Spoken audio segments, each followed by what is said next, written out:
Имаше едно време две малки козички, Радко и Рая, които обичаха да се забавляват и да изследват света около тях. Един ден те решиха да си направят малко пътешествие през гората, за да намерят легендарната поляна на щастието. Пътят им беше пълен с приключения. Прескачаха малки бистри рекички, обикаляха гъстите гори и срещаха различни животни. На пътя си срещнаха и мъдрата жаба, която им каза: „За да стигнете до поляната на щастието, трябва да преминете през моста на добрите дела“. Козичките бяха готови за предизвикателството и тръгнаха към моста. Пред тях обаче се появи гневният вълк Гошо, който стоеше на моста и не искаше да ги пусне. Но Радко и Рая бяха умни и дружелюбни.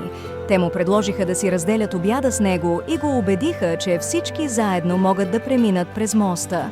След като преминаха през моста на добрите дела, козичките стигнаха до поляната на щастието. Там ги очакваше веселото бяло зайче Пешо, което ги посрещна с игри и смях.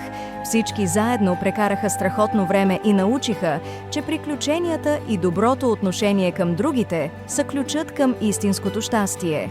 И така Радко и Рая се завърнаха вкъщи, но със сърца пълни със смях и добри спомени. И те решиха да споделят уроците си с приятелите си, защото вече знаеха, че истинското щастие идва от приключенията и споделените моменти с приятелите около тях.